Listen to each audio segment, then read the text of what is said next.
Sa loob ng libu-libong taon ng paglalayag ng mga tao, milyon-milyong barko na din ang tumawid sa mga karagatan ng mundo. Pero sa kasamaang palad, hindi lahat ay nakarating sa kanilang destinasyon. May mga barkong lumubog kasama ang bilyon-bilyong halaga ng kayamanan. May mga barko ding nawala ng walang survivor para man lang magkwento kung ano ang nangyari. At may mga barkong pa na natagpuan na lamang makalipas ang daan-daang taon. Habang ang karamihan naman sa mga barko na nawawala ay nananatili pa ding misteryo hanggang ngayon.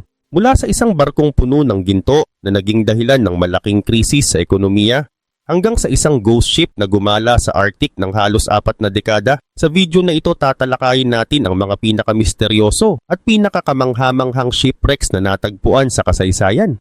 Pero bago natin simulan ng talakayan, ay hihingi lang sana ako sa iyo ng isang like at pakisubscribe na rin ang ating channel. Napakalaking tulong na nito sa aming mga content creator. Kaya naman simulan na natin. Number 15 sa listahan natin ay ang SS Central America. May mga barkong lumubog na hindi lang buhay ang nawala, kundi pati napakalaking halaga ng kayamanan. Isa sa pinakasikat na halimbawa nito ay ang SS Central America. Isa itong steamship na naging mahalagang bahagi ng paglalakbay ng mga tao noong panahon ng California Gold Rush. Inilunsad ang barkong ito noong 1852. Ang pangunahing trabaho nito ay maghatid ng mga pasahero at kargamento sa pagitan ng silangang bahagi ng Estados Unidos at Panama. Noon kasi wala pang Panama Canal kaya maraming manlalakbay ang dumaraan muna sa Panama bago magtungo sa California. Ngunit hindi lang mga pasahero ang sakay ng barkong ito. Madalas din itong magdala ng ginto mula sa mga minahan ng California. Noong September 1857, bumiyahe ang SS Central America, dala ang napakalaking kargamento ng ginto. Tinatayang mahigit 3 toneladang ginto ang nasa loob nito, kasama ang maraming pasahero at tripulante. Habang nasa karagatan malapit sa silangang baybayin ng Estados Unidos, nasalubong ng barko ang isang malakas na hurricane. Sa loob ng ilang araw, walang tigil ang hampas ng malalaking alon. Dahil dito unti-unting nasira ang mga makina ng barko at nagsimulang pumasok ang tubig sa loob. Sinubukan ng mga tripulante na iligtas ang barko, ngunit lumala ang sitwasyon. Pagdating ng September 12, tuluyan itong lumubog kasama ang napakalaking kayamanan na dala nito. Hindi lamang ito naging trahedya para sa mga sakay. Ayon sa mga historian, malaki rin ang naging epekto nito sa ekonomiya ng Estados Unidos dahil nawala ang malaking supply ng ginto na inaasahang darating sa mga bangko at negosyo noong panahong iyon. Sa loob ng mahigit 100 taon, nanatiling misteryo kung saan eksaktong lumubog ang barko. Napakalalim kasi ng pinagbagsakan nito, mahigit 2,000 metro sa ilalim ng dagat. Dahil dito maraming dekada itong hindi matagpuan. Hanggang sa 1988, nang matagpuan ng isang grupo ng explorers ang wreck gamit ang makabagong deep sea technology. Nang masuri ang lugar, natuklasan nila ang isa sa pinakamalalaking kayamanan mula sa isang shipwreck. Libu-libong gintong coins, gold bars at iba pang mahahalagang bagay ang kanilang na-recover mula sa kailaliman ng karagatan. Hanggang ngayon kilala pa rin ang SS Central America bilang isa sa pinakasikat na lost treasure ships sa kasaysayan. Number 14, Endurance. Hindi lahat ng sikat na shipwreck ay may dalang kayamanan. May ilan na naging simbolo naman ng katatagan at pag-survive ng tao sa isa sa pinakamalupit na lugar sa mundo. Isa rito ang Endurance. Ang Endurance ay isang barkong ginamit ng explorer na si Ernest Shackleton sa kanyang ekspedisyon papuntang Antarctica noong 1914. Ang layunin nila ay gumawa ng isang makasaysayang paglalakbay at tawirin ang Antarctica. Ngunit hindi natuloy ang kanilang plano. Pagdating nila sa nagyayelong karagatan ng Weddell Sea, napaligiran ang barko ng makakapal na yelo. Sa una ay umaasa pa silang makakawala ito. Pero habang tumatagal, lalo lamang sumisikip ang pagkakadiin ng yelo sa barko.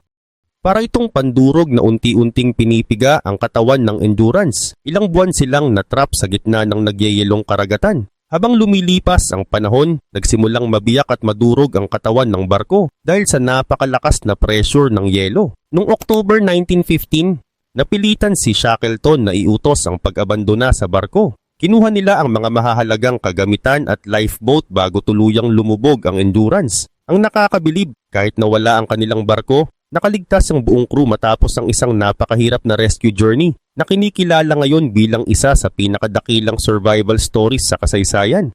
Pagkatapos lumubog ang Endurance, nawala rin ang eksaktong lokasyon nito sa loob ng mahigit 1 siglo. Maraming ekspedisyon nang nagtangkang hanapin ito ngunit nabigo hanggang sa 2022 nang matagpuan ito sa ilalim ng Antarctic Ocean. Nasa halos 3,000 metro ang lalim nito. At dahil protektado ang lugar at napakahirap puntahan, malamang na mananatili itong nakahimlay sa ilalim ng dagat sa mga susunod pang henerasyon.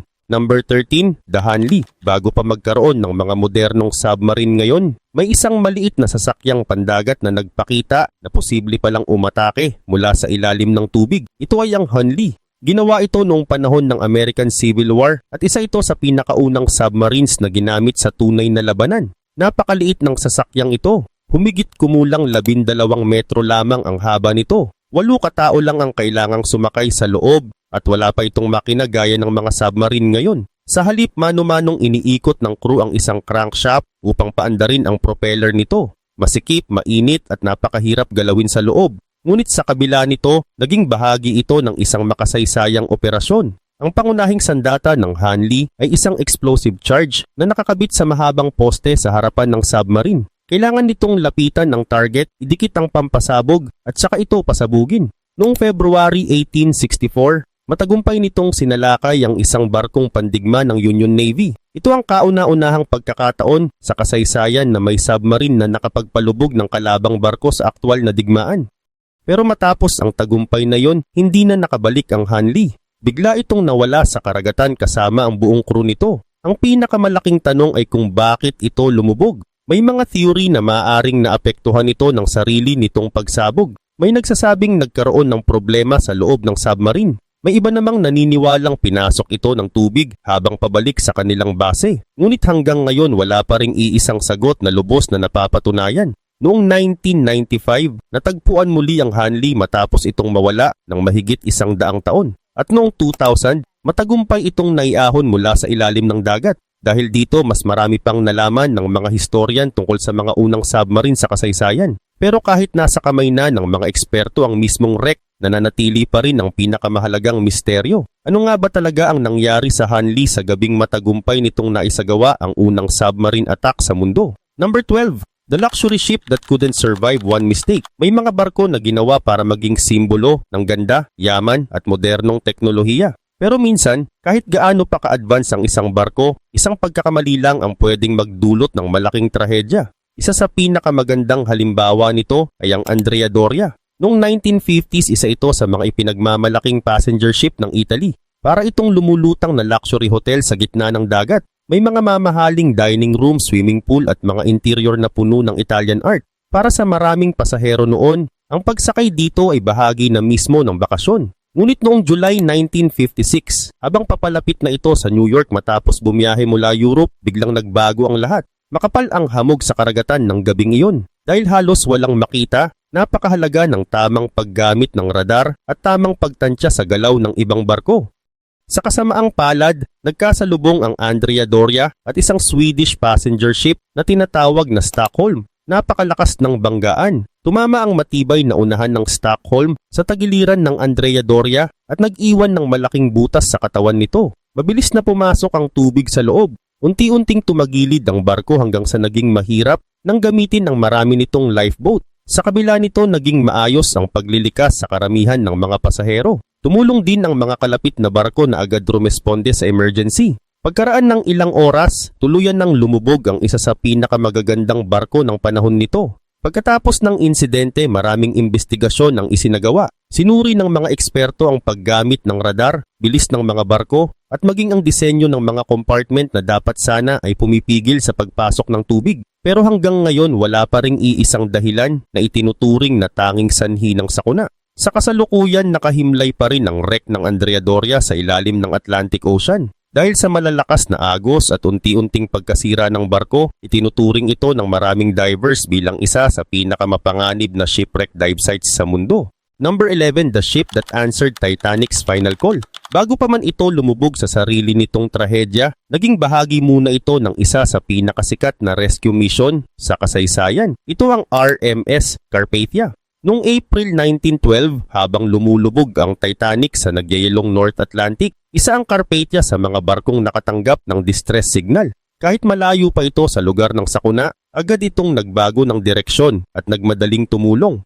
Ayon sa mga historical records, nagawa nitong makarating sa lugar at masagip ang daan-daang nakaligtas mula sa Titanic. Dahil dito naging bahagi ang pangalan ng Carpathia ng isa sa pinakamahalagang rescue operations sa kasaysayan ng karagatan. Ngunit makalipas ang ilang taon, dumating naman ang sarili nitong trahedya. Pagsapit ng First World War, ginamit ang barko para sa mga pangangailangan ng British government. Noon, hindi naligtas ang karagatan dahil sa mga German submarines na nagbabantay at umaatake sa mga barkong kaalyado ng Britain. Noong July 1918, habang nasa Atlantic Ocean, nakita ng German submarine na U-55 ang Carpathia. Ilang torpedo ang pinakawalan laban dito. Matapos tamaan, mabilis na lumala ang sitwasyon. Hindi nagtagal, tuluyan ding lumubog ang barko. Sa loob ng maraming dekada, nanatiling nakatago ang wreck nito sa ilalim ng dagat. Nang matagpuan ito pagdating ng 1999, mas marami pang detalye ang nalaman ng mga researcher tungkol sa huling sandali ng barko. Ngunit higit sa lahat, naalala muli ng mundo ang barkong minsang nagligtas ng mga nakaligtas mula sa Titanic. Number 10, the warship that changed naval history. May mga barko na sikat dahil sa laki. May iba naman dahil sa kayamanan. Pero ang barkong ito ay sumikat dahil binago nito ang paraan ng pakikipagdigma sa dagat. Ito ang USS Monitor. Noong mga unang taon ng American Civil War, karamihan sa mga barkong pandigma ay gawa pa rin sa kahoy. Ngunit naniniwala ang engineer na si John Erickson na may mas mahusay na paraan. Kaya idinisenyo niya ang USS Monitor. Sa unang tingin, kakaiba agad ang hitsura nito. Bababa ang katawan nito sa tubig at halos bakal ang buong proteksyon nito. Pero ang pinakaimportanteng bahagi ay ang umiikot nitong turret. Sa loob nito nakalagay ang mga pangunahing kanyon. Sa halip na iikot ang buong barko para tumutok sa kalaban, pwedeng paikutin mismo ang turret. Ngayon ay normal na ito sa mga barkong pandigma. Pero noong panahon na iyon, isa itong napakalaking pagbabago. Noong March 1862, nakaharap ng USS Monitor ang CSS Virginia sa isang makasaysayang labanan. Ito ang unang pagkakataon na nagharap sa totoong digmaan ng dalawang ironclad warships. Bagamat walang malinaw na nanalo, ipinakita ng laban na unti-unti nang nagtatapos ang panahon ng mga kahoy na barkong pandigma. Nagsimula na ang bagong panahon ng bakal at makabagong engineering. Pero kahit napaka-advanced ng disenyo nito, may kahinaan pa rin ang Monitor. Hindi ito mahusay sa malalakas na alon at masamang panahon. Noong December 1862, nasalubong ito ng matinding bagyo habang nasa karagatan malapit sa North Carolina. Hindi kinaya ng barko ang kondisyon ng dagat. Kalaunan ay lumubog ito kasama ang ilan sa mga tripulante nito. Mahigit isang siglo itong nawala bago muling matagpuan noong 1973. Mula noon maraming bahagi ng barko ang naiahon at pinag-aralan. At sa bawat artifact na nakukuha mula sa ilalim ng dagat, mas nauunawaan ng mga historian kung paano nagsimula ang modernong naval warfare na ginagamit pa rin ng maraming bansa hanggang ngayon. Number 9, the Arctic ship that vanished without a trace. Sa loob ng maraming taon, isa ito sa pinakamalalaking misteryo sa kasaysayan ng paglalayag.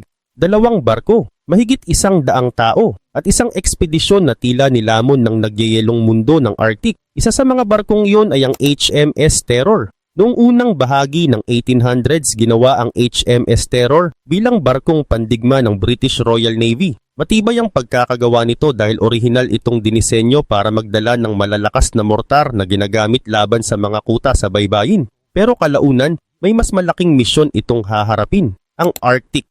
Noong mga panahong iyon, marami pang bahagi ng hilagang karagatan ang hindi pa nalalakbay ng tao. Maraming bansa ang naghahanap ng mas mabilis na rutang pangdagat na magdurugtong sa Atlantic at Pacific Ocean. Isa ang Britain sa mga bansang nangunguna sa paghahanap nito. Dahil sa tibay ng HMS Terror, napili itong sumama sa ilang ekspedisyon sa Arctic. Napatunayan nito na kaya nitong mabuhay sa matitinding kondisyon ng yelo at matinding lamig. Ngunit dumating ang pinakamahalagang misyon nito noong 1845.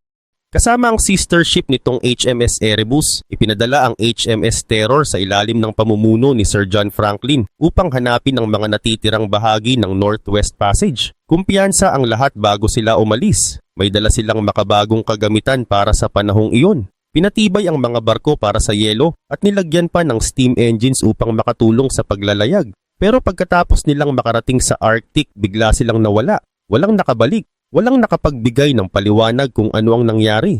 Sa loob ng maraming dekada, nagpadala ng iba't ibang rescue at search expeditions ang Britain. Unti-unti silang nakakita ng mga bakas ng ekspedisyon. May mga kagamitan, may mga kampo, at may mga ebidensyang nagpapakitang nahirapan ng husto ang mga tripulante sa matinding lamig at kakulangan ng pagkain. Ngunit ang mismong mga barko ay hindi matagpuan. hanggang sa makalipas ang halos isang siglo at kalahati. Noong 2014 at 2016, natagpuan ng mga search team ang HMS Erebus at HMS Terror sa ilalim ng dagat sa hilagang bahagi ng Canada. Dahil sa malamig na tubig ng Arctic, marami pang bahagi ng mga barko ang nanatiling maayos kumpara sa ibang shipwreck sa mundo. Ang pagkakadiskubre sa kanila ay nakatulong upang mas maintindihan ng mga historian kung gaano kahirap ang mga paglalakbay sa Arctic noong panahon na wala pang modernong teknolohiya. Number 8. The warship that sank in front of an entire nation. May mga barkong lumulubog sa gitna ng bagyo. May iba naman na nawawala sa malalayong karagatan. Pero ang Mary Rose ay lumubog habang pinapanood ng maraming tao. Ang mas nakapagtataka, nangyari ito sa gitna ng isang labanan kung saan inaasahang lalaban pa sana ito. Ang Mary Rose ay isa sa pinakamahalagang barkong pandigma ng England noong panahon ni King Henry VIII. Noong 16th century, isa ito sa pinakamalalakas na sandata ng English Navy. May dala itong mabibigat na kanyon at idinisenyo upang makipaglaban sa mga barko ng kalaban sa dagat. Sa loob ng maraming taon, naging bahagi ito ng iba't ibang military campaigns ng England.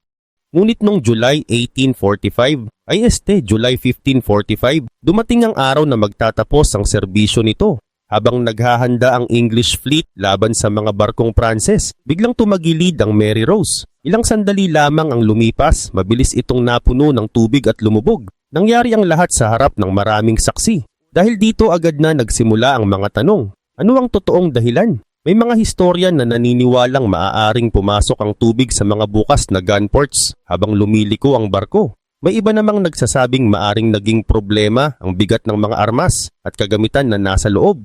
Mayroon ding mga theory tungkol sa malakas na hangin o pagkakamali ng mga tripulante. Pero hanggang ngayon wala pa ring iisang sagot na ganap na napatutunayan. Mahigit 400 taon itong nakahimlay sa ilalim ng dagat. Pagkatapos ay natagpuan muli noong 1971. Noong 1982, matagumpay itong naiahon sa isa sa pinakamalaking marine archaeology projects sa kasaysayan. Libo-libong gamit ng mga mandaragat ang natagpuan sa loob. May mga sandata, may mga kagamitan sa trabaho, may mga personal na gamit. Dahil dito nagkaroon ang mga historya ng pambihirang pagkakataon na makita kung paano namuhay ang mga ordinaryong tripulante noong panahon ng Tudor England. Number 7, the Navy ship that disappeared overnight. Minsan hindi kailangan ng malalim na karagatan para magkaroon ng misteryo. Minsan sapat na ang isang barkong umalis sa daungan at hindi na muling makita. Yan ang nangyari sa USS Conestoga. Hindi ito malaking battleship, hindi rin ito luxury liner. Isa lamang itong matibay na tugboat na ginagamit sa paghila, rescue operations at iba pang mahahalagang trabaho sa dagat. Noong World War I, binili ito ng US Navy upang makatulong sa iba't ibang military operations. Pagkatapos ng digmaan, nagpatuloy ang serbisyo nito sa iba't ibang bahagi ng Amerika. Mukhang normal ang lahat hanggang sa March 1921. Umalis ang USS Conestoga mula California para sa isang mahabang paglalayag patungong American Samoa. Ngunit hindi ito nakarating sa destinasyon. Hindi rin ito bumalik. Parang bigla na lamang itong naglaho. Dahil walang malinaw na impormasyon, nagsagawa ng malawakang paghahanap ang US Navy. Maraming barko at aircraft ang sumali sa operasyon, pero walang nakita. Habang lumilipas ang mga taon, dumami ang mga haka-haka. May mga nagsabing maaaring nasiraan ito. May mga nagsabing baka nakaranas ito ng matinding aksidente sa dagat, ngunit walang matibay na ebidensya. Nanatiling misteryo ang pagkawala nito sa loob ng halos isang siglo. Pagkatapos noong 2016, inanunsyo ng National Oceanic and Atmospheric Administration na tagpuan nila ang wreck ng USS Conestoga malapit sa Farallon Islands sa California. Batay sa investigasyon, lumalabas na posibleng nasa lubong nito ang isang malakas na bagyo ilang oras lamang matapos umalis sa daungan. Ngunit may isang bagay na patuloy na nakatawag ng pansin sa mga researcher. Natagpuan ang barko ng napakalayo sa kursong dapat sana nitong tinatahak. Ibig sabihin may nangyari sa mga unang oras ng paglalayag nito na hanggang ngayon ay hindi pa rin lubos na nauunawaan. At kahit natagpuan na ang wreck, nananatili pa rin ang ilang tanong tungkol sa huling mga sandali ng barkong minsang nawala ng parang bula sa karagatan. Number 6. The warship that sank before reaching battle. Minsan ang pinakamalaking kahihiyan sa dagat ay hindi galing sa kalaban. Minsan galing ito sa sariling pagkakamali. Yan ang nangyari sa Vasa. Ginawa ang Vasa para ipakita ang lakas ng Sweden noong 1600s. Hindi ito ordinaryong barko. Malaki ito, maganda, at puno ng dekorasyon. May mga ukit ng hari, mga simbolo ng kapangyarihan, at mga eksenang pangrelihiyon. Para itong lumulutang na mensahe sa ibang bansa na nagsasabing malakas ang Sweden. Pero sa likod ng ganda nito may malaking problema. Masyadong mataas ang katawan ng barko. Masyadong mabigat ang itaas na bahagi. At dahil maraming kanyon ang nakalagay dito, naging hindi balanse ang barko. Noong August 10, 1628, unang beses itong lumabas sa Stockholm Harbor. Maraming tao ang nanonood. Inaasahan nilang makikita nila ang bagong simbolo ng Swedish Navy. Pero ilang minuto pa lang ang nakakalipas, tinamaan ng hangin ng layag nito, tumagilid ang barko. Pagkatapos pumasok ang tubig sa mga bukas na lagusan ng kanyon. Hindi na ito nakabawi. Mabilis na lumubog ang Vasa sa mismong unang biyahe nito. Hindi ito natalo sa digmaan. Hindi ito pinasabog ng kalaban. Lumubog ito dahil hindi sapat ang stability ng disenyo. Sa loob ng mahigit 300 years, naiwan ito sa ilalim ng tubig. Dahil malamig ang tubig sa Stockholm, napanatili ang malaking bahagi ng barko. Noong 1961, naiyahon ng Vasa na halos buo pa. Ngayon makikita ito sa Vasa Museum sa Stockholm. At ang dating simbolo ng lakas ay naging paalala na kahit gaano kaganda ang isang proyekto, kung mali ang pundasyon, babagsak pa rin ito. Number 5, the treasure ship lost near Cornwall. Noong panahon ng malalaking paglalayag, ang Portugal ay isa sa pinakamalakas na bansa sa dagat. Ang mga barko nila ay nagdadala ng kalakal, metal, pera at iba pang mahahalagang bagay papunta sa iba't ibang bahagi ng Europe. Isa sa mga barkong ito ang Santo Antonio. Isa itong Portuguese merchant ship na bumiyahe mula Lisbon papuntang Antwerp. May dala itong mahahalagang kargamento gaya ng copper, silver, tela, armas at iba pang bagay na mahalaga sa trade. Pero noong January 19, 1527, hindi nito natapos ang biyahe. Habang nasa tubig malapit sa Cornwall, England, nasalubong ito ng masamang panahon. Naputol umano ang angkla nito at sinubukan ng mga sakay na ilapit ang barko sa pampang. Pero sa halip na maligtas, tumama ito sa mapanganib na bahagi ng baybayin. Doon nagsimulang masira ang barko. Marami ang namatay at ang mga nakaligtas ay naiwan sa gitna ng gulo. Pero hindi lang bagyo ang naging kwento rito. Dahil mahalaga ang kargamento, mabilis na pumasok ang mga tao sa usapan. May mga lokal na kumuha ng gamit mula sa wreck. May mga kinatawan din ng kapangyarihan na gustong makuha ang cargo. Dahil dito naging malaking legal dispute ang nangyari. Hindi na lang ito simpleng shipwreck. Naging usapin ito ng kayamanan, pag-aari at kapangyarihan. Makalipas ang maraming siglo, pinag-aralan muli ng mga divers at archaeologist ang lugar. May mga natagpo ang ebidensya na tumutulong para mas maintindihan kung gaano kahalaga ang barkong ito sa trade noong panahon na yon. Pero may mga tanong pa rin. Bagyo lang ba talaga ang dahilan ng paglubog? Sobra ba ang bigat ng kargamento? O may iba pang nangyari bago ito tuluyang nawasak? Hanggang ngayon ang Santo Antonio ay hindi lang kwento ng isang barkong lumubog. Kwento rin ito ng panahon kung kailan ang dagat ang pangunahing daan ng yaman, peligro at kapangyarihan. Number 4, the ghost ship that refused to sink. May mga barkong nawawala dahil lumulubog. Pero may isang barko na mas nakakatakot ang kwento. Dahil matapos itong iwan ng crew, hindi ito agad lumubog. Nagpatuloy itong gumala sa Arctic ng walang tao. Ito ang SS Baichimo. Ginamit ang barkong ito sa fur trade sa hilagang bahagi ng Canada. Nagdadala ito ng supply sa malalayong komunidad at kumukuha ng balahibo ng hayop mula sa mga trader. Matibay ang pagkakagawa nito dahil kailangan nitong lumaban sa yelo at matinding lamig. Pero noong 1931, naipit ito sa makapal na yelo malapit sa Alaska. Noong una, naghintay ang crew na bumuka ang yelo para makaalis sila. Pero lalong lumala ang panahon. Kaya iniwan muna nila ang barko at nagtayo ng camp sa mas ligtas na lugar. Pagkatapos ng malakas na blizzard, nawala sa paningin nila ang Baichimo. Akala nila lumubog na ito. Pero hindi.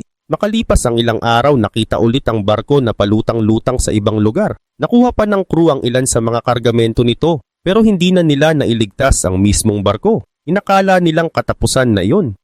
Pero doon nagsimula ang mas kakaibang bahagi ng kwento. Sa mga sumunod na taon, paulit-ulit na may nakakakita sa Baichimo sa Arctic. Minsan nakulong ito sa yelo. Minsan palutang-lutang ito sa dagat. May mga taong nagtangkang sakyan o kunin ng barko. Pero dahil sa lamig, yelo at delikadong kondisyon, hindi nila ito nakontrol ng tuluyan. Ang huling kumpirmadong sighting nito ay noong 1969. Ibig sabihin halos 40 years itong nakita-kita sa Arctic matapos itong iwan. Pagkatapos noon nawala na ito. Walang nakakaalam kung lumubog ba ito. Walang nakakaalam kung nadurog ba ito ng yelo. At dahil napakalawak ng Arctic, may maliit na posibilidad na ang mga labi nito ay nandoon pa rin sa kung saan tahimik na nakabaon sa yelo. Kaya hanggang ngayon kilala ang SS Baichimo bilang isa sa pinakakilalang ghost ship sa kasaysayan. Number 3. The shipwreck in the middle of a desert. Karaniwan ang mga shipwreck ay makikita sa ilalim ng dagat. Pero may isang barko na parang nasa maling lugar.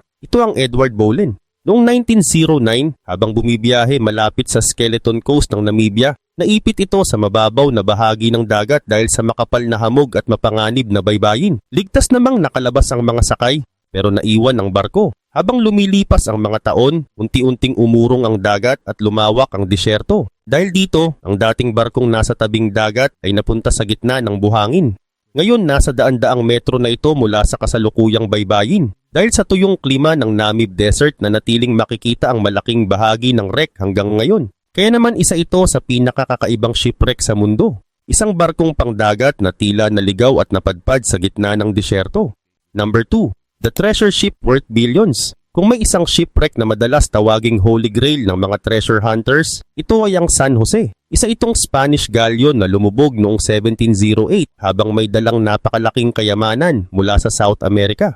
Habang papunta sa Spain, nasalubong ito ng mga barkong pandigma ng Britain malapit sa baybayin ng Colombia. Sa gitna ng labanan, nagkaroon ng napakalakas na pagsabog sa loob ng barko. Mabilis itong lumubog kasama ang mga ginto, pilak at mahahalagang hiyas na sakay nito. Sa loob ng mahigit 300 taon, hindi alam ng mundo kung nasaan ang barko. Hanggang sa matagpuan ito ng Colombia noong 2015. Pero hindi natapos doon ang kwento. Dahil hanggang ngayon pinagdedebatehan pa rin kung sino ang may karapatan sa kayamanang nasa loob nito. May claim ang Colombia, may claim din ang Spain, at mayroon ding mga grupong nagsasabing ang ilan sa mga kayamanang iyon ay nagmula sa mga kolonya ng Spain sa South America. Kaya ang pinakamalaking misteryo ng San Jose ngayon ay hindi na kung saan ito matatagpuan, kundi kung sino ang tunay na may karapatan sa bilyon-bilyong dolyar na nasa ilalim pa rin ng dagat. Number 1. The oldest shipwreck ever found. Bago pa maitayo ang maraming sinaunang imperyo,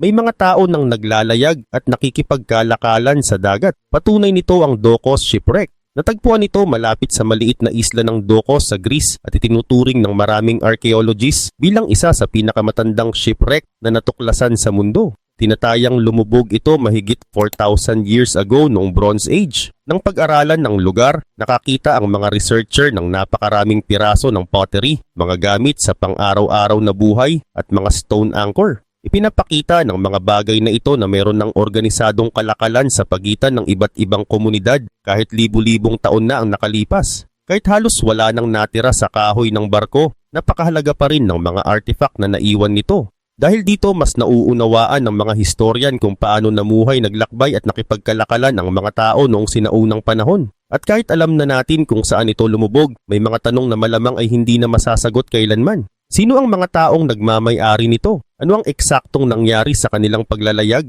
At ano ang buong kwento ng barkong ito na nakahimlay sa ilalim ng dagat sa loob ng mahigit 4,000 taon?